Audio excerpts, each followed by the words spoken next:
Elly. Today I'm going to read you a story. The boy who couldn't get away from trees. Are you ready? Yeah!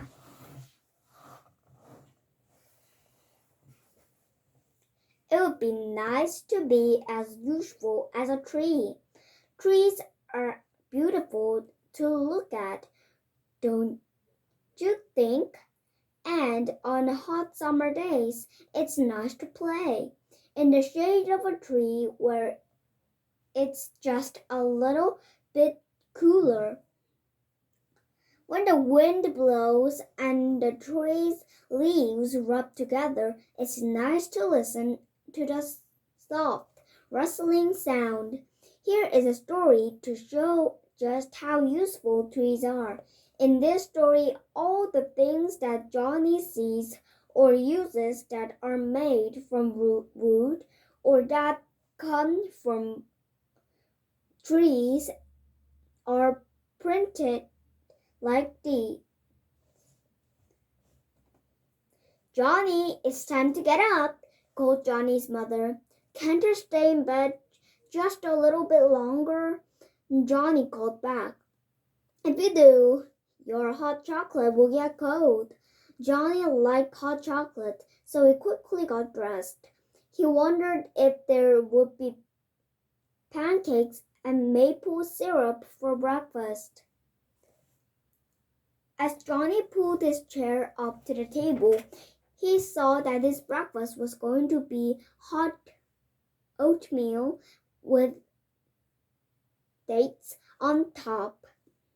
That was fine with him. He liked all kinds of fruit: peaches, cherries, pears, apples, oranges, figs, and grapefruit.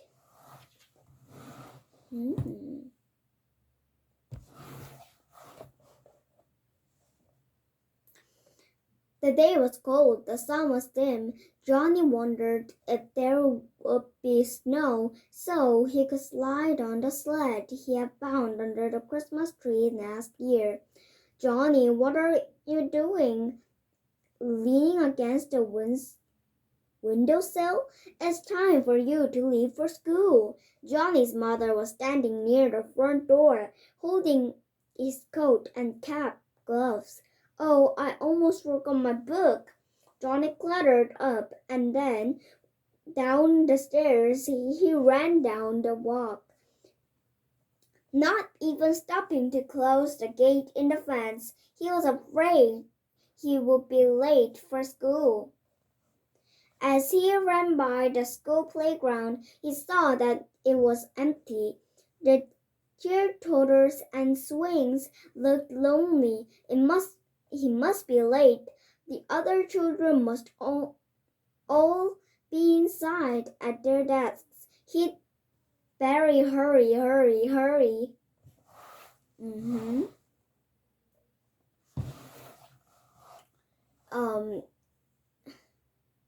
If we go to school, it's really like that. No, not to my school's not like that.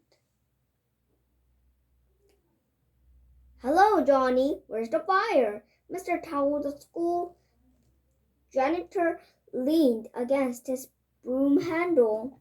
He had been sweeping the floor of the long hall, stepping once in a while to reach into a box and throw down some clean sawdust. The sawdust has a prickle smell and made the floor shine as if it had specks of gold in it.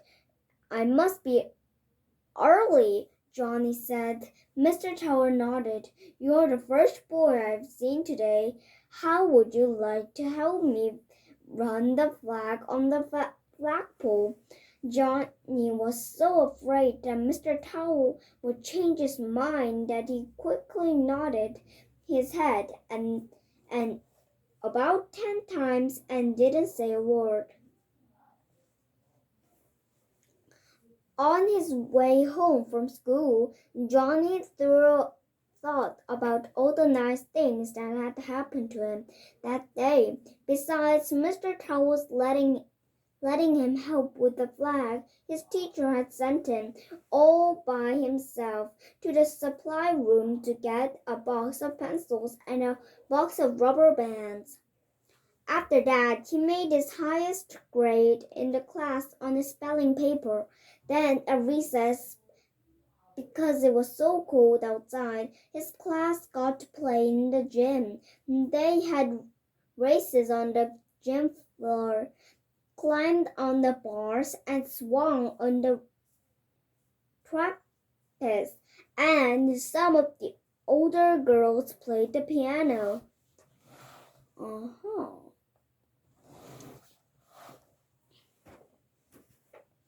Hi, Johnny. Why are you wearing that great big smile? Johnny looked around his yard. He couldn't see where the voice came from. All he could see was a squirrel holding a nut.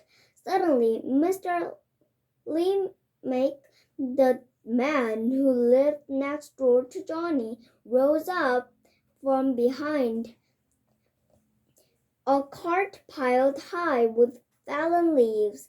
I'm over here, he said.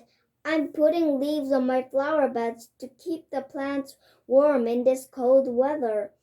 Johnny picked up an empty basket and bent to lift the rake handle from the ground.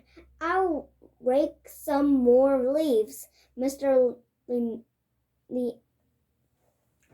A folded newspaper flew past Johnny's head and landed on Mr.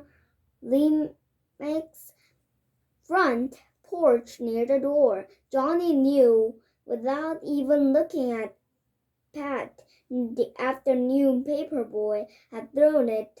Pat was a good baseball pitcher. Tossing newspapers was one of the ways he practiced. He was good with a bat too. Look at that, said Mr. Lee. You mean the way Pat can aim a newspaper? Asked Johnny. No, the snow. It's starting to snow. I better hurry and get this cart into the garage.